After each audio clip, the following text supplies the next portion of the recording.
बच्चों स्टार्ट करते हैं हम chapter number 9 some application of trigonometry. इसमें हम क्या क्या पढ़ने वाले हैं? इसमें हम पढ़ेंगे ट्रिग्नोमेट्री का यूज पढ़ेंगे। इस चैप्टर का नाम हाइट एंड डिस्टेंस नाम से भी लिया जाता है। ठीक है, हाइट एंड डिस्टेंस नाम से। तो इसमें क्या क्या पढ़ेंगे हम? सबसे पहले हम एंगल ऑफ एलिवेशन और एंगल ऑफ डिप्रेशन। ओके, तो ये क्या क्या कौन से एंगल होते हैं? जब हम नीचे से ऊपर की तरफ देखते हैं, नीचे से ऊपर की तरफ देखते हैं तो कौन सा एंगल बनता है? Angle of elevation. For example, जैसे मान लो मैं ऐसे ही बना देता हूं, जैसे कि ये हमारे क्या है, ये ग्राउंड फ्लोर है। ठीक है, ये ग्राउंड लेवल है। इसी को हम क्या कहते हैं? हॉरिजॉन्टल लेवल बोलते हैं। और हम यहां से किसी दूसरी वस्तु को, किसी भी ऑब्जेक्ट को ऐसे देख रहे हैं, ऐसे। ठीक है, तो यहां से ये जो एंगल बनता है, ये जो एंगल बनता है, इसको हम कहते हैं एंगल ऑफ एलिवेशन। क्या कहते हैं इसको हम? Angle of elevation. और ये जो लाइन होती है, जिस लाइन पर हम देख रहे होते हैं, ठीक है, जिस लाइन के थ्रू हम देख रहे होते हैं, इसको हम बोलते हैं लाइन ऑफ साइट। क्या बोलते हैं? Line of site. ठीक है, और जिस लेवल के द्वारा हम एंगल बनाते हैं उसको हम कहते हैं हॉरिजॉन्टल लेवल। क्या कहते हैं बच्चों? Horizontal level. इसी प्रकार जैसे मान लो ये कोई बिल्डिंग है, ठीक है, इसके हम यहां से हम नीचे की तरफ देख रहे हैं। कहां देख रहे हैं? यहां से हम किसी ऑब्जेक्ट को नीचे की तरफ देख रहे हैं, ऐसे। ठीक है, तो इसको हम कहते हैं angle of depression. Angle of depression कहते हैं। बट इसमें जो एंगल बनाया जाता है वो कहां से बनाया जाता है? यहां से।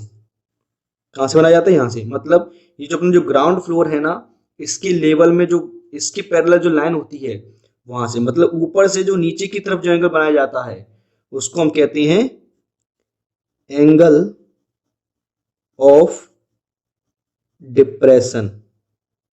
क्या बोलते हैं? Angle of depression. और इसमें इसको बोलते हैं हम हॉरिजॉन्टल लेवल, और इसको हम बोलते हैं लाइन ऑफ साइट। क्या बोलते हैं? Line of site.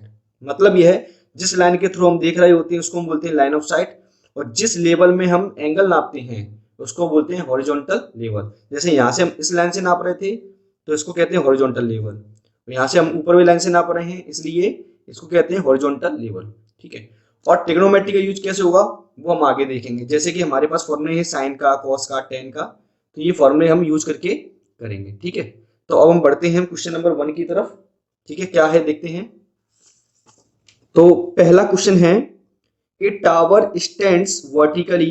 देखो, टावर आए, बिल्डिंग आए, ठीक है ना, कुछ माउंटेन आए, या कुछ भी ऐसा चीज आए जो स्ट्रेट स्टैंड होती है, ठीक है, स्ट्रेट खड़ी होती है, तो उसको हम वर्टिकली बनाएंगे। उसकी जो लाइन बनाएंगे ना, हम क्या बनाएंगे? वर्टिकली परपेंडिकुलर बनाएंगे। ठीक है, वो कैसे? देखो, ए tower stands vertically on the ground. तो सबसे हम पहले क्या बना लेते हैं? टावर बना लेते हैं। ठीक है, तो आप टावर, बिल्डिंग कुछ भी आएगा ना, तो हमेशा ऐसे क्या बनाओगे? उसको परपेंडिकुलर ऐसे बना लोगे। ठीक है, और उसके साथ ही ग्राउंड लेवल बना लेना आप, जिसको हम क्या कहते हैं? हॉरिजॉन्टल लेवल कहते हैं। क्या कहते हैं? Horizontal level. ये अपना हो गया ग्राउंड। इस पर क्या खड़ा है? एक टावर खड़ा है। दिस इज टावर है। ठीक है, on the ground, from a point on the ground, मतलब ग्राउंड पर एक क्या है? एक पॉइंट है, which is 15 metre away from the foot of the tower, जो कि 15 मीटर दूर है किससे? Foot of the tower. तो ये टावर का फुट कहाँ है? ये है। तो यहां से ये पॉइंट कितनी डिस्टेंस पर है? 15 मीटर की डिस्टेंस पर है। फिर क्या बोले? The angle of elevation top of the tower, मतलब यहां से टॉप ऑफ द टावर पे जो एंगल बनना है, मैं इसको अच्छे से बना देता हूं। ठीक है, ये जो एंगल ऑफ एलिवेशन ये जो बन रहा है वो कितना है? Is to be 60 degree. तो ये एंगल हमारा कितना है? 60 डिग्री। तो find the height of tower. तो हमको टावर की क्या फाइंड करनी है? हाइट फाइंड करनी है। तो कैसे करते हैं बच्चों, देखते हैं। जैसे ए बी, इसको पॉइंट क्या मान लो सी, दिस इज परपेंडिकुलर। तो ये क्या हो गया, पाइथागोरस थ्योरम लगेगी इसमें, ठीक है। बट इसमें पाइथागोरस थ्योरम का यूज ना करते हुए हम किसका यूज करेंगे, ट्रिग्नोमेट्री का। वो कैसे, देखो सबसे पहले ये देखते हैं हम क्या चीज हमको गिवन है और क्या निकालना है, उससे रिलेटेड कौन सा फॉर्मूला लग सकता है ट्रिग्नोमेट्री का, वो लगाएंगे। तो सबसे पहली बात, हमको एंगल गिवन है 60 डिग्री, हमको फाइंड क्या करनी है, हाइट ऑफ टावर, यानी कि ये हाइट फाइंड करनी है। इसके हिसाब से ये क्या होगा, परपेंडिकुलर होगा। इस एंगल के हिसाब से ये क्या होगा, परपेंडिकुलर होगा। गिवन क्या है हमको, बेस। तो परपेंडिकुलर और बेस किस में आता है, टेन में। तो हम किसका फॉर्मूला अप्लाई करेंगे, टेन का, ठीक है ना। तो देखते हैं बच्चों, तो सबसे पहले हम लिख लेते हैं इसमें क्या क्या चीज गिवन है, टावर। तो लिख देंगे B C is the tower, ठीक है। और डिस्टेंस कितनी है पॉइंट ए का बी से, वो कितनी है 15 मीटर। तो लिख देंगे distance from point to tower A B equal to 15 metre. समझ में आ रहा है ना बच्चों, मतलब क्या करना है, डिस्टेंस मतलब आपको बेस गिवन है, जो एंगल गिवन होगा उसके हिसाब से देखना है। इसके हिसाब से ये क्या है, बेस है, और ये क्या है, परपेंडिकुलर। तो परपेंडिकुलर बेस किस में आता है, 10 में, तो 10 का लगाएंगे। अगर वो मान लो ये हाइट पूछती तो बेस और हाइपोटेनियस किस में आता है, कॉस में, तो कॉस लगाएंगे। अगर मान लो और कुछ पूछते तो और लगाते, है ना। तो अब हमको क्या करना है, और ये एंगल ऑफ एलिवेशन कितना, 60 डिग्री। तो यहां लिखेंगे एंगल ऑफ एलिवेशन कितना है, angle B A C is equal to 60 degree. ये जो गिवन था वो हमने लिख दिया। अब हम ट्राइंगल लेंगे, इन ट्राइंगल ए बी सी क्या लगेंगे इसमें formula, tan theta, tan something कुछ एंगल। तो टेन एंगल कितने का है बच्चों, 60 डिग्री का। तो tan 60 degree is equal to क्या होता है, टेन का फॉर्मूला परपेंडिकुलर यानी कि बी सी अपॉन हाइट यानी कि ए बी। तो टेन 60 की वैल्यू आपको पता होना चाहिए कितनी होती है बच्चों, √3। BC हमको फाइंड करना है और AB कितना है 15। तो क्रॉस मल्टीप्लाई करेंगे तो BC इक्वल टू कितना आएगा 15 √3 मीटर। ये हमारा क्या हो गया आंसर।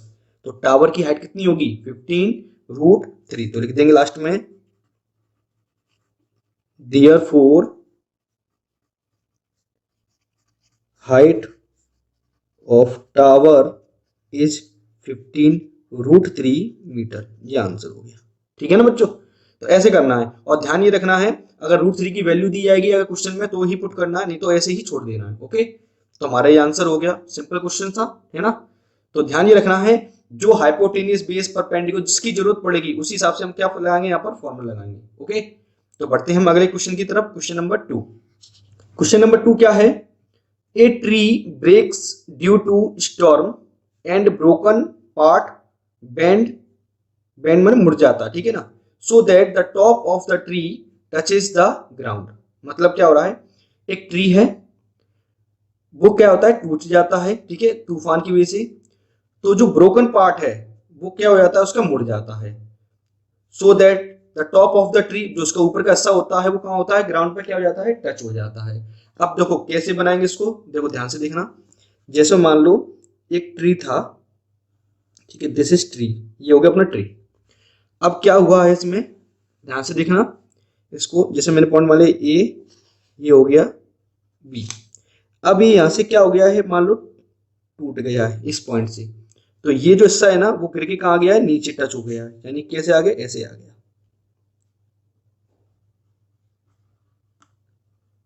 ठीक है। तो मैं इसको मिला देता हूं।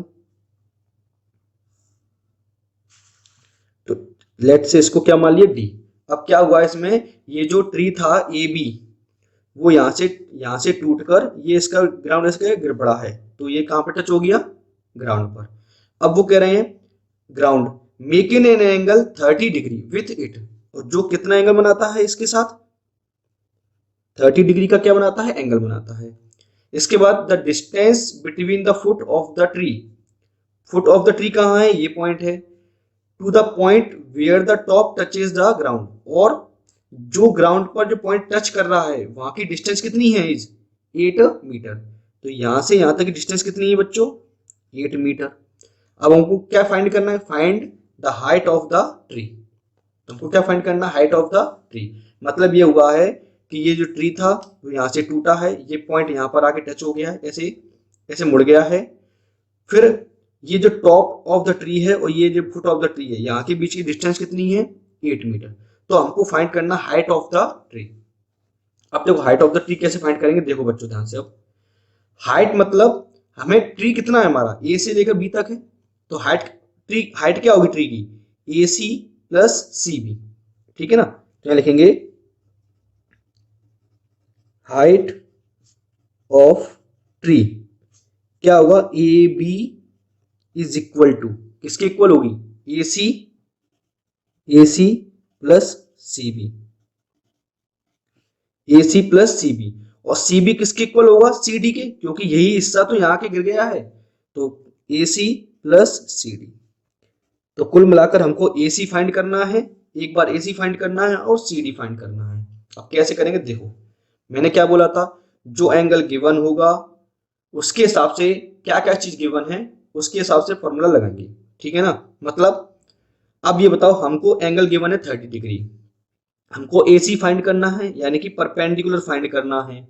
गिवन क्या है हमको बच्चों, बेस। तो बेस गिवन है, परपेंडिकुलर फाइंड करना है, तो परपेंडिकुलर अपॉन बेस किस में आता है, 10 में, तो 10 का फॉर्मूला लगाएंगे।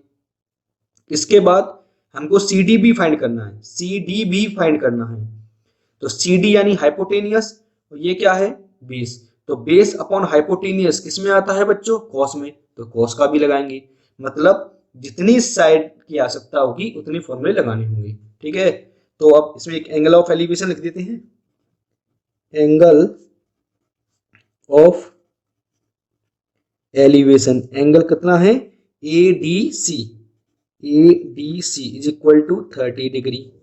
डिस्टेंस गिवन है, लिख देंगे डिस्टेंस फ्रॉम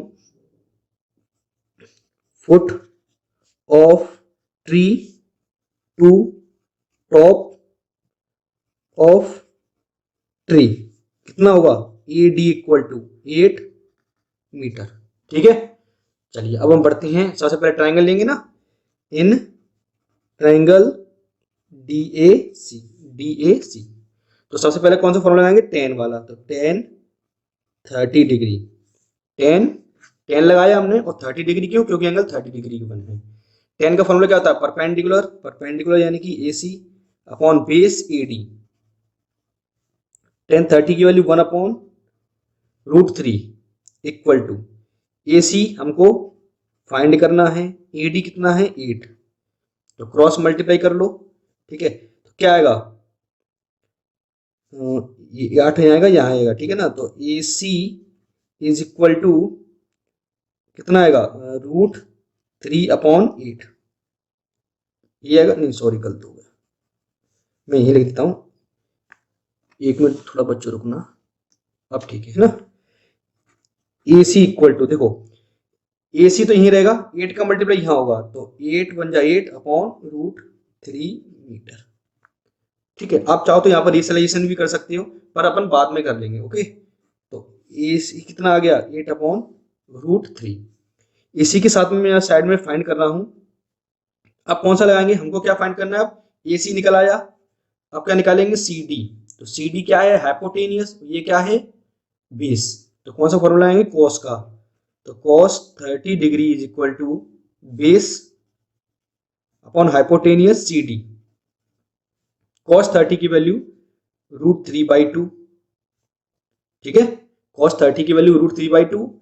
AD हमको कितना है 8, AD कितना गिवन है 8, और CD कितना गिवन है वो हमको निकालना है। ठीक है, तो क्रॉस मल्टीप्लाई करेंगे, तो CD इक्वल टू 2 8 जा 16, तो ये नीचे आ जाएगा, तो √3 मीटर। तो CD कितना आ गया बच्चों, 16 अपॉन √3, AC कितना आ गया 8 अपॉन √3। इन दोनों को क्या कर देंगे, हम ऐड कर देंगे, तो आंसर आ जाएगा। तो लिखेंगे लास्ट में, therefore height of tree is equal to A B equal to कितना आएगा 8/√3 प्लस 16/√3। ठीक है, अब इनको ऐड करने का तरीका क्या होगा वो आपको देखो अच्छे से। पहले ही बात बताओ, डिनोमिनेटर सेम है, डिनोमिनेटर सेम है, तो डिनोमिनेटर में कितना आएगा √3, ये दोनों क्या हो जाएंगे ऐड, 8 + 16 तो 24/√3। अब हम करेंगे रेशलाइजेशन, तो √3 इंटू √3, तो जो नंबर होता है उसी का मल्टीप्लाई कर देते हैं, तो 24√3 और √3 इंटू √3 कितना हुआ √9, और 9 का स्क्वायर रूट 3, 3 से 24 कट जाएगा कितना 8 टाइम्स, 3 8 24, तो हमारा आंसर क्या आ गया बच्चों 8√3 मीटर। ठीक है, तो रेशलाइजेशन करना रह गया था तो वो हमने कर दिया, कितना आंसर आ गया 8√3 मीटर। ओके, चलिए, तो ये आपको समझ में आ गया होगा, नहीं समझ में आया है तो एक बार और रिपीट कर लो वीडियो को तो और क्लियर हो जाएगा। तो बढ़ते हैं हम अगले क्वेश्चन की तरफ। क्वेश्चन नंबर 3 क्या है, a kite is flying at a height of 60 metre above the ground. मतलब एक काइट है, ठीक है, तो कुछ ग्राउंड लेवल बना लेते हैं हम, मैं ऐसे ही बना देता हूं, ये हमारा ग्राउंड लेवल हो गया, और 60 मीटर हाइट पर क्या उड़ रही है, काइट उड़ रही है। ये जो काइट की पोजीशन हो गई, ये कितनी डिस्टेंस पर उड़ रही है 60 metre. Okay, ground, the string attached to the kite is temporarily tied to a point on the ground. मतलब जो काइट उड़ रही है उसका जो धागा है उसको टेम्पररी ग्राउंड से क्या कर दिया गया है, जोड़ दिया गया है ना। यहां से ये अपनी क्या हो गई स्ट्रिंग, ये क्या हो गई kite. The inclination of the string, inclination माने होता है झुकाव, झुकी हुई है क्या स्ट्रिंग विथ द ग्राउंड, मतलब ये स्ट्रिंग है वो ग्राउंड से कितनी झुकी हुई है बच्चों 60 डिग्री। कितनी झुकी हुई है 60 डिग्री। तो कहने का मतलब हमको जो एंगल है वो कितना गिवन दे दिया है 60 डिग्री। ओके, तो क्या पूछ रहे हैं, find the length of the string. तो हमको जो स्ट्रिंग दिख रही है, जो धागा दिख रहा है उसकी क्या निकालनी है लेंथ। ठीक है, तो assuming there is no slack in the string, तो स्ट्रिंग में क्या नहीं है, कोई भी ढिलाव नहीं है, मतलब ढीला नहीं है स्ट्रिंग। ठीक है, तो करते हैं इसको, तो ए बी इसको क्या मान लो सी, ये हमारी काइट हो गई जो कितनी डिस्टेंस पड़ रही है 60 मीटर पर। ये है क्या है स्ट्रिंग, ठीक है, जो किससे कितनी झुकी हुई है ग्राउंड लेवल से 60 डिग्री। तो ये एंगल कितने का हो गया 60 का। हमको फाइंड क्या करना है ए सी, लेंथ ऑफ स्ट्रिंग। तो अब ये बताओ बच्चों, हमको गिवन क्या है, परपेंडिकुलर गिवन है, हाइपोटेनियस निकालना है। तो परपेंडिकुलर अपॉन हाइपोटेनियस किसमें आता है, साइन में, तो साइन का फॉर्मूला लगा देंगे आंसर आ जाएगा। ठीक है ना, चलिए तो लिखते हैं गिवन। तो गिवन में क्या है, हाइट ऑफ काइट कितना है BC equal to 60 metre. Okay, angle of elevation कितना है बच्चों, angle BAC equal to 60 degree. इसके बाद और क्या है, बस और कुछ नहीं, इसमें स्ट्रिंग है, तो ये ग्राउंड लेवल हो गया, ये स्ट्रिंग हो गया। ठीक है ना, ये यहाँ लिख दो AC इज द क्या है स्ट्रिंग है। ओके, तो चलते हैं, तो लिखेंगे in triangle ABC, in triangle ABC, तो कौन सा फॉर्मूला लगाएंगे बच्चों साइन, तो साइन एंगल 60 डिग्री, 60 के हिसाब से परपेंडिकुलर कितना है BC है, BC अपॉन AC। ठीक है, परपेंडिकुलर अपॉन हाइपोटेनियस जो कि हमको फाइंड करना है। साइन 60 की वैल्यू होती है √3/2। ठीक है, कितनी होती है √3/2, और BC हमको कितना गिवन है 60, AC हमको फाइंड करना है, तो क्रॉस मल्टीप्लाई करेंगे, तो AC इज इक्वल टू 62 जा 120 अपॉन √3 नीचे आ जाएगा, और क्या करना पड़ेगा हमको रेशलाइजेशन, तो √3 का ऊपर मल्टीप्लाई और √3 का नीचे, कितना आएगा, तो 120 √3 अपॉन 3, √3 इंटू √3 कितना होगा 3, 3 से कट गया कितनी बार 40 बार, तो AC आ गया हमारा 40√3 मीटर। ठीक है, तो लास्ट में लिख देंगे therefore length of string is 40√3 metre. ठीक है, तो ये भी हो चुका। सिंपल सिंपल क्वेश्चन है, अच्छे से इनको रिवाइज करो और लगाते जाओ तो आ जाएंगे। ओके, तो बढ़ते हैं हम अगले क्वेश्चन की तरफ। 4 बच्चों देखते हैं क्वेश्चन नंबर 4, और बहुत ही अच्छा क्वेश्चन है, इंपॉर्टेंट क्वेश्चन भी है। ठीक है, तो क्या है, ए 1.5 मीटर टॉल बॉय। ठीक है, अच्छे समझना इसको, कितना है 1.5 मीटर टॉल एक लड़का है, ठीक है, बॉय है, is standing at some distance from a 30 metre tall building. ठीक है, एक लड़का है जो 30 मीटर ऊंची बिल्डिंग से कितना दूर खड़ा है, 30 मीटर।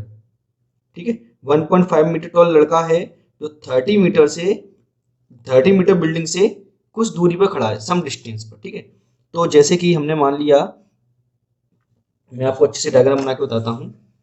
ठीक है, लेट्स से ये क्या है, हमारी बिल्डिंग हो गई। ठीक है, ये मैंने बना दी बिल्डिंग। ठीक है, इससे कुछ डिस्टेंस पर एक लड़का खड़ा हुआ है। ठीक है, जिसकी हाइट कितनी है, लेट्स से 1.5 मीटर। ओके, ये हमारा क्या हो गया, बॉय हो गया, ए बी, कितनी हाइट है, 1.5 मीटर।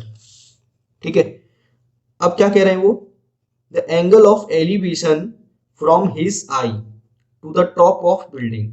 मतलब एंगल ऑफ एलिवेशन बन रहा है इसके आई से लेकर और बिल्डिंग के टॉप तक। तो बिल्डिंग का नाम तो सी, यो कि हमारी बिल्डिंग CD। ठीक है, अब यहां से यहां तक एंगल बन रहा है, क्या कैसे बन रहा है, top of the building increases, जो एंगल क्या हो रहा है, बढ़ रहा है। एक बात ध्यान रखा करो, जब एंगल ऑफ एलिवेशन क्या होता है, जब हम किसी भी चीज के पास आते जाते हैं तो हमारा एंगल ऑफ एलिवेशन क्या होता जाता है, बढ़ता जाता है। क्यों, क्योंकि अगर हम किसी भी चीज को कुछ दूरी से देख रहे हैं तो जब उसके पास जाएंगे तो हमको अपनी गर्दन को उतना ही ऊंचा करना पड़ेगा। ठीक है ना, समझ में आया ना। तो जैसे किसी भी दूरी से हम देख रहे हैं किसी चीज को, यहाँ पर देख रहे हैं बिल्डिंग को, तो मुझे कुछ सिर ऊंचा करना पड़ रहा होगा। अगर मैं इसको पास और जाऊंगा तो मुझे सिर को और ऊंचा करना पड़ेगा, यानी कि हमारा क्या बढ़ता जा रहा है, एंगल ऑफ एलिवेशन बढ़ता जा रहा है। कहां से कहां तक बढ़ रहा है, फ्रॉम 30 डिग्री टू 60 डिग्री। तो जैसे मान लो अभी लड़का यहाँ था तो 30 डिग्री था, अब कुछ और चला तो कितना हो गया, 60 डिग्री। जैसे कि उन्होंने बोला है, as he walks towards the building. मतलब आपको अच्छे समझो, the angle of elevation from his eye to the top of building. Angle of elevation है इसकी आई से टॉप ऑफ बिल्डिंग तक, जो बढ़ रहा है 30 से 60। कब, ही वॉक्स टुवर्ड्स द बिल्डिंग, जब वो बिल्डिंग की तरफ बढ़ता है। तो मान लो लड़का यहाँ था, आप कहाँ आ गया, मान लो यहाँ आ गया, मान लो लेट से ये डिस्टेंस पर आ गया यहाँ पर। ठीक है, इसको मान लो P और ये मान लो इसको Q। ठीक है, तो एंगल ऑफ एलिवेशन बढ़ गया है कहां से, 30 टू 60। तो मैं इसको ज्वाइन कर देता हूं। ठीक है, जैसे कि डायग्राम आपको बिल्कुल क्लियर पता पड़े कि डायग्राम में क्या कंडीशन हो रही है। ठीक है, ये एंगल ऑफ एलिवेशन क्या हो गया है, बढ़ गया है। मतलब क्या हुआ है, यहां पर 30 डिग्री था, जब वो कुछ डिस्टेंस पर चढ़ा तो कितना हो गया, 60 डिग्री हो गया। ये अपना परपेंडिकुलर हो गया। अब निकालना क्या है, find the distance he walked towards the building. तो हमें वो डिस्टेंस फाइंड करनी है जितना वो बिल्डिंग की तरफ चला है। तो लेट से हमने मान लिया कि A से P तक चला वो, तो ये डिस्टेंस निकालनी है। तो ये डिस्टेंस हमने कितनी मान ली, x मान ली, कि मान लिया वो कितने डिस्टेंस चला, x। और हमको इस ये डिस्टेंस की भी जरूरत पड़ेगी तो उसको हम मान लेते हैं y। अब आपको ये क्वेश्चन कैसे करने हैं, अब दो एंगल वाले कैसे करने हैं वो अच्छे समझना है। हाइट ऑफ द बिल्डिंग कितनी थी बच्चों, 30 मीटर, है ना। तो ये डिस्टेंस कितनी है 1.5 मीटर, तो ये कितनी बचेगी 28.5 मीटर। ठीक है, अब ये बताओ ये x है तो ये भी कितना होगा x होगा और ये कितना होगा y होगा। ठीक है, तो इसको भी पॉइंट मान लेते हैं, ये AB हो गया, ये अपना CD हो गया, ये हो गया P, ये पॉइंट मान लेते हैं हम Q, ये पॉइंट हो गया हमारा E। ओके, तो डायग्राम समझ में आया। अब डायग्राम में ध्यान रखना है कैसे हिंट मिलती है हमको। अगर किसी भी सवाल में किसी भी क्वेश्चन में दो एंगल गिवन होंगे तो दो ट्रायंगल लेंगे, एक एंगल गिवन होगा तो एक ट्रायंगल लेंगे। दूसरी बात, हमको फाइंड क्या करना है, निकालना क्या है, गिवन क्या है, उसके हिसाब से सवाल को किया जाएगा। ठीक है, तो करते हैं, सबसे पहले हम लिख लेते हैं कि हमको क्या क्या गिवन है। तो सबसे पहले हमारी जो बिल्डिंग है वो क्या है, CD है, लिख देंगे height of building CD equal to 30 metre. Okay, इतनी बात समझ में आई। ये क्या हमारी बिल्डिंग हो गई। एंड बॉय कौन सा है, AB, तो देखेंगे height of boy AB equal to 1.5 metre, ये हमारे बॉय की हाइट हो गई। इसके बाद एंगल ऑफ एलिवेशन गिवन है, कितना है 30 डिग्री एंड 60 डिग्री।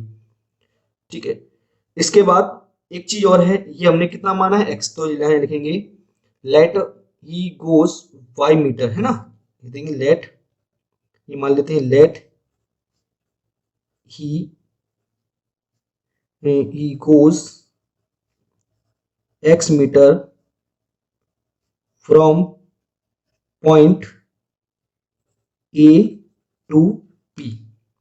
ठीक है, और एक चीज और है इसमें, ये पे P मान लिया तो इसको लिख लेते हैं हम AP equal to BQ equal to x metre. And ये भी माना है हमने, तो PC equal to QE equal to y metre. Okay, इसके बाद क्या बचा है, एंगल ऑफ एलिवेशन बचा है, तो एंगल ऑफ एलिवेशन निकाल लेते हैं, लिख लेते हैं एंगल ऑफ एलिवेशन। कौन कौन से एंगल है, angle BEBD equal to 30 degree and angle EQD equal to 60 degree. तो ये तो हमारा क्या हो गया, ये जो गिवन था हमने वो लिखा। अब हमको क्या करना है, अब हमको निकालना है, अब ध्यान से देखना है कौन कौन से ट्रायंगल लेंगे, कैसे लेते हैं। सबसे पहले हमें राइट एंगल ट्रायंगल लेने होते हैं जो बनते हैं। अब राइट एंगल ट्रायंगल किस पे बनना है, इस पॉइंट पर बनना है, तो ये पॉइंट तो लेना ही लेना है, तो इस पॉइंट को लेना है और एंगल को भी लेना है। ठीक है, तो DEQ ट्रायंगल लेंगे एक बार, ये वाला ट्रायंगल दिख रहा है ये वाला, और एक बार कौन सा ट्रायंगल लेंगे, इस पॉइंट के साथ लेंगे, तो DEB ट्रायंगल लेंगे। ठीक है, ये पूरा ट्रायंगल। तो सबसे पहले लिखेंगे इन ट्रायंगल DEB, इसमें फॉर्मूला लगाएंगे कौन सा, tan का, क्योंकि हमें हाइपोटेनियस का कुछ काम ही नहीं है, बेस और परपेंडिकुलर का ही काम है। ओके, तो DEB लिया, DEB, कोई सा भी ट्रायंगल ले लो, एक एक करके सॉल्व करना है दोनों ट्रायंगल को। तो मैंने पहले कौन सा ले लिया, DEB ले लिया है, DEQ भी ले सकते हो, tan 30 डिग्री। अब बेस उसमें परपेंडिकुलर कौन सा है, DE, परपेंडिकुलर कितना है DE, बेस कितना होगा B से E तक, BE, tan 30 की वैल्यू 1/√3, DE कितना निकाला हमने 28.5 अपॉन B से E तक की डिस्टेंस कितनी होगी, यहां से यहां तक x और यहां से यहां तक y, तो कितनी जाएगी पूरी x प्लस y,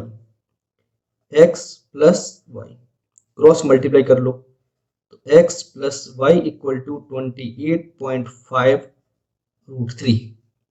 ठीक है, इक्वेशन नंबर फर्स्ट, यहाँ पर x भी आ रहा है, y भी आ रहा है, तो यहाँ से कोई वैल्यू नहीं निकली, इसलिए हम इसको इतना ही छोड़ देंगे। आगे करेंगे सॉल्व इसको, मैं साइड से ही करता हूँ जिससे कि आपको एक ही डायग्राम दिख जाए। अब लेंगे in triangle D E Q, D E Q, तो 10 60 डिग्री, हाइट डी ई और base E Q, height D E base Q E या ई क्यू, टेन 60 की वैल्यू √3, डी ई 28.5, बेस कितना है y, कितना है y, तो क्रॉस मल्टीप्लाई करेंगे, y यहाँ आ जाएगा, √3 नीचे आ जाएगा, तो y is equal to 28.5 upon √3, तो √3 का ऊपर नीचे क्या कर लेंगे, मल्टीप्लाई, रेशनलाइजेशन कर देंगे, तो कितना आएगा 28.5 √3 अपॉन, है ना, √3 इंटू √3 3, ठीक है। अब 3 से ही कट जाएगा बच्चों, कितनी में कटेगा, 1 मिनट थोड़ा सा आप रोकेंगे, कितना आएगा, 3 से कट जाएगा, देखो 3 9 जा 27, 1 बचेगा, 3 5 जा 15, तो 9.5 √3 मीटर। ये किसकी वैल्यू आ गई बच्चों, y की, तो y की वैल्यू कहाँ रख देंगे, क्वेश्चन नंबर फर्स्ट में, तो यहाँ लिख देते हैं, नीचे ही सॉल्व कर देता हूं,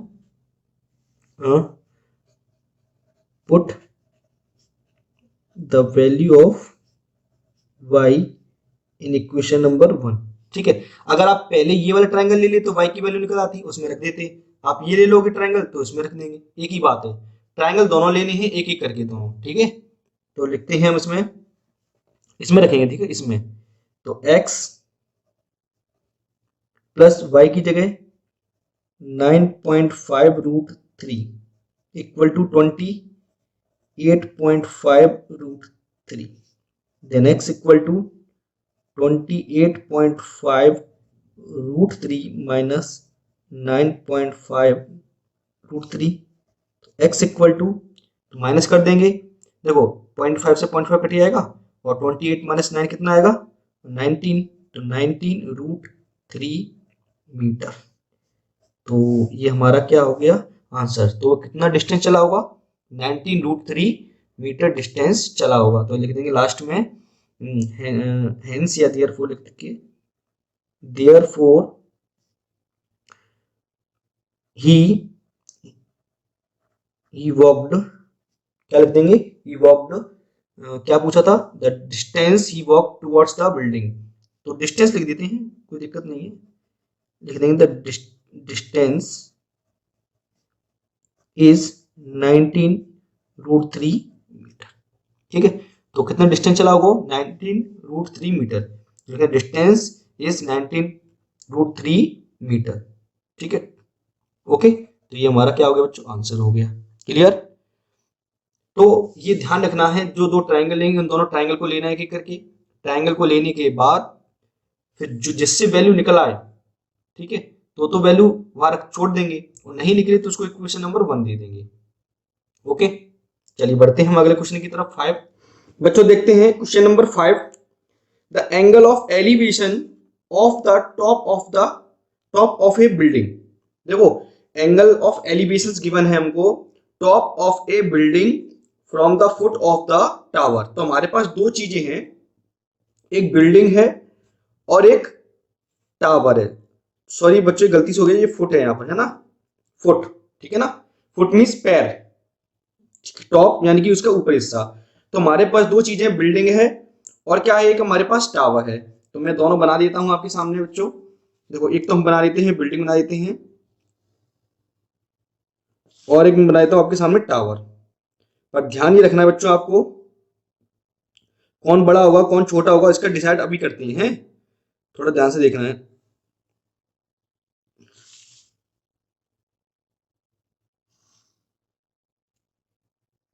ठीक है। लेट से ये हमारी बिल्डिंग है और ये हमारा क्या है, टावर है, तो देखो ध्यान रखना है, top of A building, building का टॉप लेना है, फुट ऑफ द टावर, और फुट टावर का क्या लेना है, फुट लेना है। तो इसका एंगल ऑफ एलिवेशन कितना है, 30 डिग्री। तो मैं बच्चों इसका एंगल ऑफ एलिवेशन बना देता हूं, ये अपना कितना हो गया, 30 डिग्री। लग रहा है बच्चों आपको थोड़ा 30 डिग्री से ज्यादा है। इसके बाद बोल रहे हैं and angle of elevation top of tower, top of tower foot of the building, building का फुट। अब आप बच्चों ये बताइए, ये 30 डिग्री का जा रहा है, तो इसके सामने वाली जो हाइट है, जो बिल्डिंग है, वो क्या होगी, थोड़ी सी छोटी होगी बजाय इसके। और आपको ये पता होना चाहिए, आपने क्लास 9th में पढ़ा है, जिस जो एंगल का साइड होता है उसके अपोजिट जो साइड होती है, जो एंगल होता है उसकी अपोजिट साइड होती है, तो उतनी ही बड़ी होती है जितना उसका क्या होता है, एंगल। मतलब यह है, अगर यहां से यहां तक में जो एंगल बनाऊंगा 60 डिग्री का, उसके लिए टावर क्या होगा, हमारा बड़ा होगा। टावर क्या होगा, बड़ा। यानी कि टावर किसी के ऊपर जा रहा होगा, बिल्डिंग से भी क्या हो रहा होगा, बड़ा होगा। ठीक है ना, तभी तो एंगल बढ़ेगा हमारा। तो ये एंगल कितने का होगा बच्चों, 60 डिग्री का।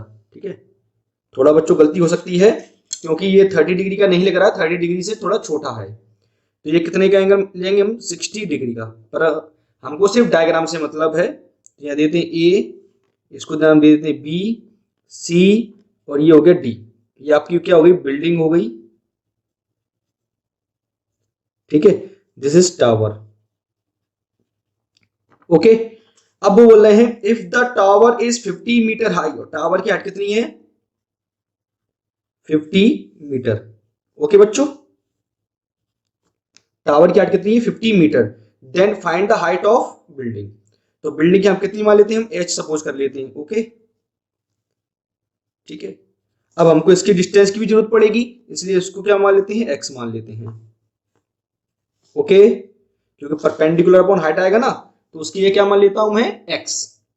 तो इतनी बात समझ में आई। तो वो कह रहे हैं एक एंगल है 30 डिग्री का और 60 डिग्री का, टावर की हाइट गिवन है, बिल्डिंग की हाइट आपको फाइंड करनी है। तो सबसे पहले हम गिवन लिख लेते हैं बच्चों। ओके, तो लिख लेते हैं गिवन में क्या है, देखो सबसे पहले हम लिखे टावर, तो लिख लेंगे हाइट ऑफ टावर। टावर का क्या माना है हमने, ए बी, तो A B equal to 50 metre. ठीक है, इसके बाद क्या गिवन है हमको, ये हमने लेट किया, तो इसको लेट हाइट ऑफ बिल्डिंग, कितना है building, C D, C D is equal to H, H metre. Okay बच्चों, ये थोड़ा अलग है, मैं इसको अलग से बना देता हूं। ठीक है, ये लाइन अलग है। ओके, तो बिल्डिंग की हाइट हमने कितनी मान ली है, एच मान ली है, और एंगल ऑफ एलिवेशन की बने, तो एंगल ऑफ एलिवेशन लिख देते हैं। एक मिनट थोड़ा रुको बच्चों, पेन दूसरी लेता हूं। देखो यहां पे लिख देते हैं एंगल ऑफ एलिवेशन। तो क्या कौन सा एंगल है, C A D, angle C A D is equal to 30 degree, और angle A C B, A C B equal to 60 degree. ठीक है, कितना डिग्री, 60 डिग्री। और हमने डिस्टेंस कितनी मानी, x, and let A C equal to x metre. ठीक है, तो जो हमको गिवन था लेट करना, तो वो हमने सपोज कर लिया है। अब क्या होता है, जब किसी भी क्वेश्चन में दो एंगल गिवन होंगे तो दो ट्रायंगल लेंगे, एक एंगल गिवन होगा तो एक ट्रायंगल लेंगे। कहने का मतलब ये है कि हमको ये परपेंडिकुलर है, ये इस पे एंगल बनना है, तो एक बार ये वाला ट्रायंगल लेंगे और एक बार ये वाला ट्रायंगल लेंगे। ओके बच्चों, कोई सा भी पहले ले लो, उससे कोई दिक्कत नहीं आएगी। तो पहले हम लेते हैं ट्रायंगल ए सी डी। ठीक है, लिखेंगे in triangle A C D, कौन सा फॉर्मूला आएगा, टेन 30 डिग्री। देखो अब थोड़ा ध्यान से देखना बच्चों, है ना। तो एक ट्रायंगल है ए सी डी, ये ट्रायंगल है, इतनी बात समझ में आई, ए सी डी ये ट्रायंगल है। हमें इसमें सिर्फ किस पे रिलेशन देखना है, हाइट पर और बेस पर, परपेंडिकुलर पर और बेस पर। और परपेंडिकुलर और बेस सिर्फ किस में आते हैं बच्चों, 10 में। इसमें एंगल कितने का बनना है, एक्यूट एंगल 30 डिग्री का। ओके, हाइट कितनी बच्चों, सी डी, बेस कितना है AC, ठीक है। CD कितना गिवन है हमको, H, बेस कितना गिवन है X। tan 30 की वैल्यू बच्चों 1/√3 equal to H upon X। H cross multiply कर लो तो क्या आएगा, X is equal to √3H। Okay बच्चों, √3H। इसको दे दें क्वेश्चन नंबर फर्स्ट। क्यों, क्योंकि यहां पर X भी आ रहा है और H भी आ रहा है और हमें इन दोनों में से किसी की भी वैल्यू नहीं पता है। ठीक है बच्चों, इतनी बात समझ में आई। अब हम कौन सा ट्राइंगल लेंगे बच्चों, ACBD ले लिया, अब कौन सा लेंगे, CAB या BAC। तो अब लिखेंगे in triangle BAC tan 60 degree, height AB, perpendicular AB, base AC। tan 60 की वैल्यू √3, AB कितना आएगा बच्चों 50 और AC कितना आएगा X। ठीक है, अब आपको थोड़ा सा देखना है यहां पर सॉल्व करते वक्त, हमें X की वैल्यू कितनी गिवन है, √3H। अब ये बताओ बच्चों वैल्यू किसकी निकालनी है, X की या H की, H की निकालनी है। तो हम X की जगह क्या प्लेस कर देंगे, क्या रख देंगे, √3H। ठीक है ना, तो लिख देंगे √3 इक्वल टू 50 अपॉन √3H, है ना। हमें H की वैल्यू निकालनी है तो X की जगह ये रख देंगे तो H आ जाएगा और H आ जाएगा तो H की वैल्यू निकाल लेंगे। यहां लिख देंगे फ्रॉम फर्स्ट। अब क्रॉस मल्टीप्लाई कर लो, तो क्रॉस मल्टीप्लाई करेंगे तो क्या आएगा, √3 का √3 से करेंगे तो √9 आएगा और √9 की वैल्यू कितनी होती है 3 और H का ये H equal to 50, then H equal to 50/3। Mixed fraction में चेंज कर लो इसको, कितना आएगा 16 राइट 2/3 मीटर। ओके, तो हमारी बिल्डिंग की हाइट कितनी आ गई 16 राइट 2/3। लिख देंगे लास्ट में therefore height of the building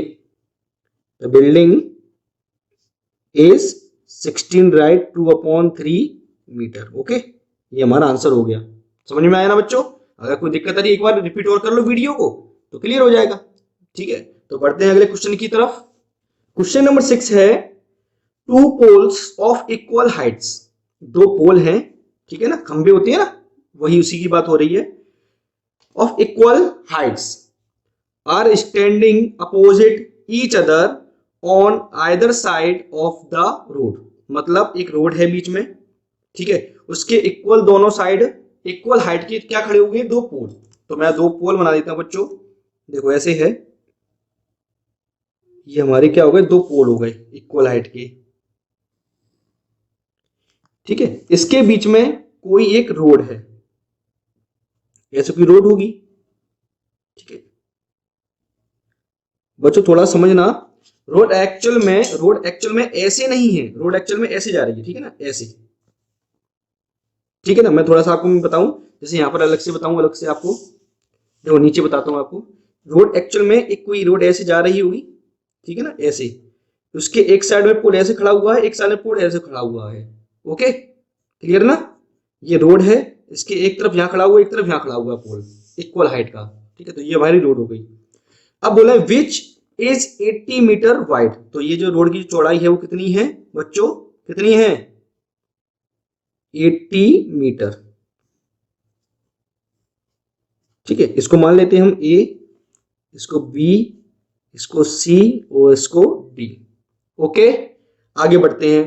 अब ध्यान से समझना इस पॉइंट को, यहीं से है जो भी है, from a point between them on the road, मतलब इन दोनों पोल के बीच में रोड पर कोई पॉइंट है, बीच का मतलब ये नहीं मिड बीच में, बिल्कुल कहीं भी हो सकता है, बिटवीन बोल रहे हैं ना, ठीक है ना। The angle of elevation of the top of the poles are 60 degree and 30 degree, मतलब कोई एक पॉइंट है, यहां से एक angle top of the pole, top of the pole, तो एक तो 60 डिग्री का एंगल बना रहा है और एक 30 डिग्री का बना रहा है। अब आप ये बताओ, जो जैसे मैंने एक पॉइंट यहां लिया, ठीक है, इसके पास में लिया, अगर मान लो एक एंगल जा रहा है ऐसे, समझना, और एक एंगल जा रहा है मान लो ऐसे, अब आप खुद बताओ कौन सा 30 का होगा, कौन सा 60 का होगा। सिंपल सी बात है, जो जितना दूर होगा उतना ही एंगल कम होगा। और ये उतना ही एंगल ज्यादा होगा, ठीक है ना, क्योंकि इसकी ये बीच में जो चौड़ाई है ना वो बढ़ गई, ये चौड़ाई बढ़ेगी तो एंगल बढ़ेगा, और ये जितना ऊपर इस तरह बढ़ता जाएगा ये क्या होती जाएगी, कम होती जाएगी। ओके, तो ये कितने का होगा 30 का, ये कितने का होगा 60 का। मतलब जिस पॉइंट के पास में लोगे एंगल को वो उतना ही क्या होगा, एंगल बढ़ता जाएगा। ओके, अब आगे बढ़ते हैं। Find the height of the poles, तो हमको पोल की क्या फाइंड करनी है, हाइट, तो हम इसको h मान लेते हैं, तो ये भी कितनी होगी बच्चों, h। Okay, and the distance of the point from the poles, मतलब ये जो पॉइंट है इसको मान लेते हैं e, इस पॉइंट की दोनों पोल से क्या निकालनी है हमको, डिस्टेंस, तो हम इसको मान लेते हैं x। इसको बाई मानने की जरूरत नहीं बच्चों, ठीक है, क्यों, क्योंकि आपको तो ये 80 है, ये x है, तो ये कितना होगा बच्चों, लगाओ दिमाग जरा, 80 माइनस एक्स। जैसे मान लो ये 80 की है, ये मान लो 30 की आई, तो ये कितने की बचेगी बच्चों, 50 की तो बचेगी, यानी 80 माइनस 30 इक्वल टू 50। ओके ना, तो ये कितनी आएगी, 80 माइनस एक्स। अब आपको करना क्या है, गिवन लिखना है, एक बार ये ट्रायंगल लेना है और एक बार ये ट्रायंगल लेना है, ठीक है ना। चलो तो लिखते हैं गिवन, क्या क्या गिवन है, सबसे पहले हमने क्या माना है, हाइट लिख लेते हैं ना, तो ये गिवन है, अच्छा विड्थ ऑफ ए रोड कौन सी है, AC is equal to 80 metre. Okay बच्चों, पहली बात समझ में आई। अब दूसरे बढ़ते हैं, एंगल ऑफ एलिवेशन कितना गिवन है, क्या लिखेंगे, angle of elevation to top of poles, है ना, कौन कौन सा एंगल है, angle AEB equal to 60 degree, angle ECD CED equal to 30 degree, ठीक है, ये हमको गिवन है। अब सपोज किया कि क्या है, लिखेंगे let the height of two poles कौन से हमारे, एक तो AB है और एक CD है, कितना मान, इक्वल टू h मीटर। दोनों को क्या माना है मैंने बच्चों, h, AB और CD को। इसके बाद डिस्टेंस लिखेंगे, एंड डिस्टेंस, कहां से डिस्टेंस, पॉइंट से, फ्रॉम पॉइंट कहां तक, पोल तक, to the poles, from the point to the poles, क्या है, AE कितना में है, x मीटर, एंड EC कितना है, 80 माइनस एक्स। ओके, ये हमारा काम किसका हो गया, लैंग्वेज का हो गया। अब हम बढ़ते हैं किसकी तरफ, ट्रायंगल की तरफ। अब लेंगे ट्रायंगल, इन ट्रायंगल AEB ले लो, AEB, तो क्या आएगा, 10 लगाएंगे, 10 60 degree, height AB, base AE, 10 60 की वैल्यू √3, AB की जगह h और AE की जगह x, तो ये कितना आ गया, h equal to √3x। Equation number first side में लिखता हूं बच्चों, है ना, इन ट्रायंगल कौन सा लेंगे, ECD 10 30 डिग्री, कितना आएगा बच्चों, हाइट CD अपॉन CE, इसकी वैल्यू 1/√3 इज इक्वल टू CD की जगह h और इसकी जगह 80 माइनस एक्स।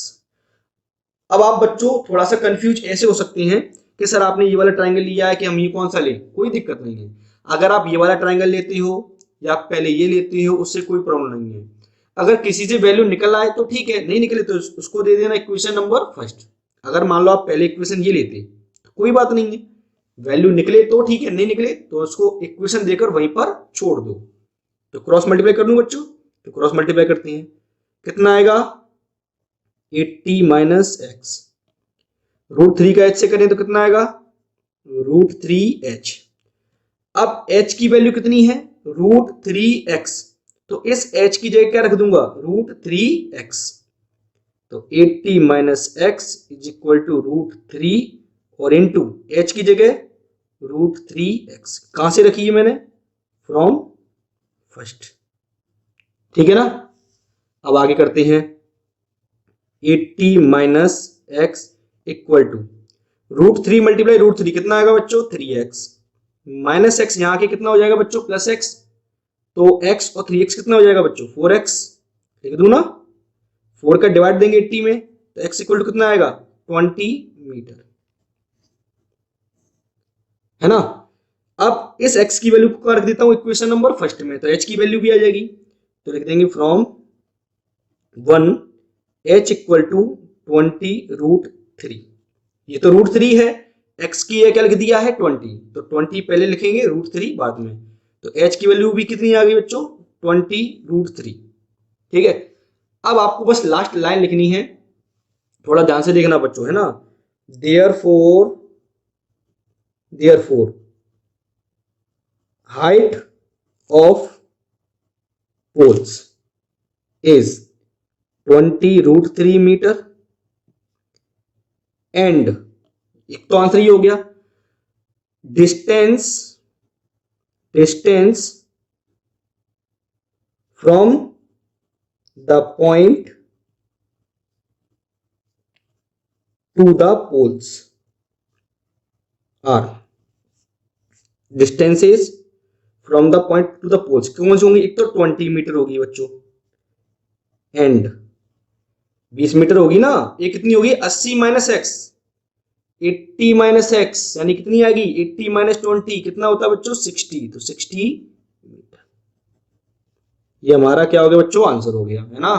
तो अच्छा क्वेश्चन था, आने लायक है 4 मार्क्स में, इसीलिए इसको अच्छे से रिवाइज कर लेना, ओके ना। तो अब अगला क्वेश्चन एक और देख लेते हैं, ठीक है। तो बढ़ते हैं अगले क्वेश्चन की तरफ। चलिए बच्चों एक और क्वेश्चन देखते हैं, क्वेश्चन नंबर 7 है, ये लास्ट क्वेश्चन है, तो इन 7 क्वेश्चन को अच्छे से लगा लेना, ठीक है ना। तो बढ़ते हैं, एन ऑब्जर्व्ड, ठीक है ना, an observed from the top of a 75 metre high lighthouse from the sea level. ठीक है, तो क्या हो रहा है, एक लाइट हाउस है, कितना है 75 मीटर ऊंचा है ना, कितना है 75 metre. The angle of the depression of two ships are 30 degree and 45 degree, मतलब यहां से कुछ कोई देख रहा होगा, तो एंगल ऑफ डिप्रेशन कितना है 30 डिग्री एंड 45 डिग्री।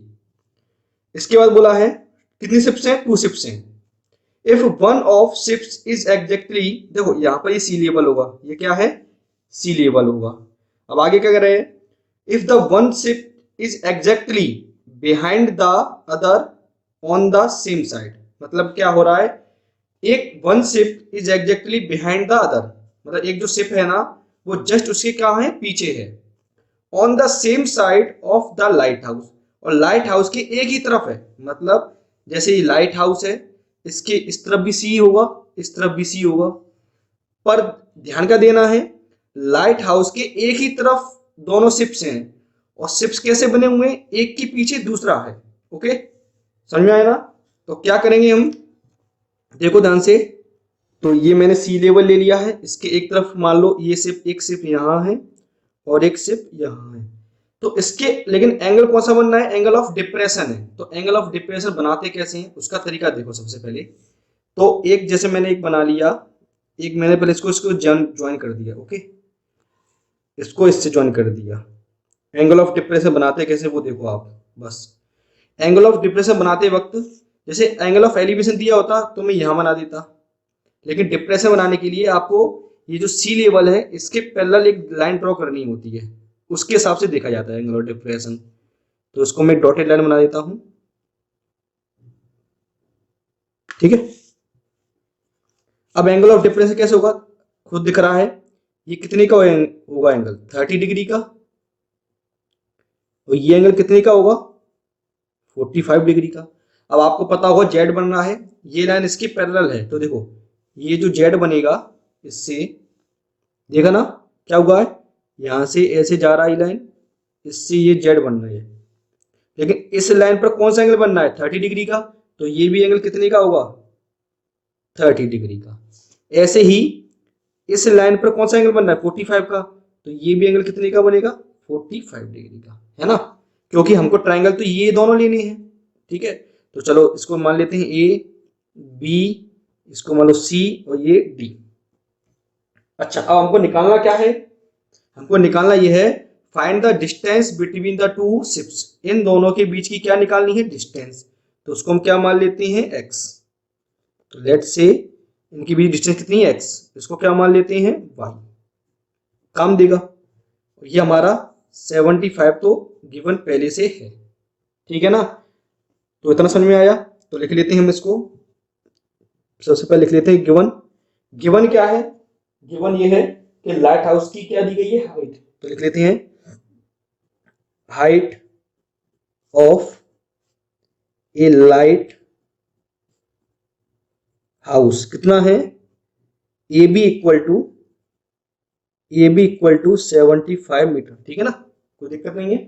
इसके बाद क्या गिवन है हमको, दो शिप्स हैं सी और डी, तो लिख लेते हैं टू शिप्स के डिस्टेंस लिख देते हैं, सबसे पहले डिस्टेंस लिख लेते हैं ना, तो लिख लेते हैं लेट डिस्टेंस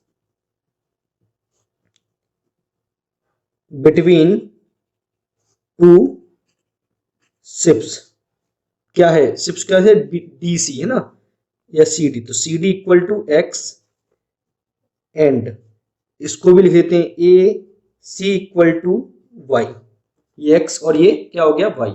इसके बाद एंगल ऑफ डिप्रेशन कितना है, लिख लेते हैं एंगल ऑफ डिप्रेशन कौन से पॉइंट पर बनना है बी पर, तो लिख देते हैं फ्रॉम पॉइंट बी, ठीक है ना, पर एंगल को दोनों को क्या मान लेते हैं, लिख देता हूं angle of depression from point B is 30 degree and 45 degree. Okay, अब ये हमारा क्या हो गया गिवन हो गया, है ना, हाइट हो गई, एक्स और वाई हो गया और एंगल हो गया। अब ले लेते हैं एक एक करके ट्राइंगल, तो लिखेंगे इन ये वाला ट्राइंगल, देखो ये जो 90 डिग्री एंगल बन रहा है ये तो हमको लेना ही लेना है, एक बार तो ये वाला एंगल लेंगे, ये वाला ट्राइंगल लेंगे, ठीक है, और एक बार ये पूरा लेना पड़ेगा क्योंकि ये हाइट तो हमको लेनी ही पड़ेगी।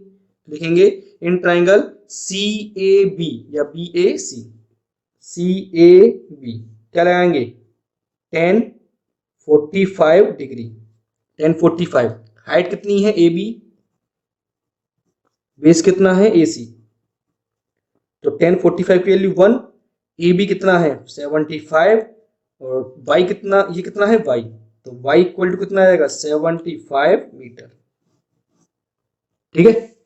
तो डिस्टेंस कितनी आएगी बच्चों, वाई की वैल्यू 75 मीटर, पर हमको निकालना क्या है एक्स, तो लिखेंगे अब इसके बाद in triangle A D B या D A B, D A B नाम कुछ भी दे दो उससे कोई फर्क नहीं पड़ता। अब लिखेंगे 30 degree equal to height A B, base A से डी, तो यानी कि ए डी, 1030 की value 1 by root 3, A B कितना है 75, ए डी कितना है यहां से यहां तक y और यहां से यहां तक x, तो पूरा कितना हो जाएगा x plus Y, x plus Y cross multiply कर लो, तो x प्लस वाई का 1 से होगा तो 1 आएगा, वो x प्लस वाई आएगा, और 75 का रूट 3 से करेंगे तो 75 रूट 3 आएगा, ठीक है। अब आपको बताओ किसकी वैल्यू पता है, y की वैल्यू पता है 75, तो y की जगह 75 पुट कर देंगे, तो x plus 75 equal to 75 root 3 from first, ठीक है। तो x की वैल्यू निकालनी है हमको, तो 75 रूट 3 माइनस 75 प्लस 75 यहाँ के कैसा हो गया माइनस का, तो x इक्वल टू कितना आ गया 75 कॉमन ले लो, ब्रैकेट में क्या बचेगा रूट 3 माइनस 1, ये हमारा क्या हो गया मीटर। एक बात ध्यान रखना बच्चों, इसमें कि अगर √3 की वैल्यू गिवन होगी तो ही पुट करना। अगर क्वेश्चन में आपको दें, एग्जाम में आपको √3 की वैल्यू गिवन दें तो ही पुट करना, नहीं तो नहीं करना। ओके, तो हमको क्या निकालना था, डिस्टेंस बिटवीन टू शिप्स, जिसको क्या माना था हमने x, और x की वैल्यू कितनी आएगी ये, तो लिख देंगे लास्ट में therefore distance between the two ships, है ना, distance between two ships is 75 bracket में √3 - 1 मीटर। ओके, तो इसी के साथ आपका चैप्टर नंबर 9 समाप्त होता है। तो क्वेश्चन नंबर 7 तक ही करना है। जो आपको मैंने क्वेश्चन नंबर 7 दिए हैं ना, 7 क्वेश्चन दिए चैप्टर नंबर 9 में से, आप इन 7 को लगा लेना। आई गारंटेड एक भी क्वेश्चन नहीं छूटेगा, इसकी गारंटी मैं लेता हूँ। ठीक है ना, तो अच्छे से तैयारी करो, फिर मैं अगला चैप्टर कराऊंगा। अगर आपको जो चैप्टर करवाना है, जो चैप्टर के इंपोर्टेंट क्वेश्चन चाहिए, तो कमेंट कर देना, तो मैं आपको वही क्वेश्चंस के डाल दूंगा। ठीक है ना।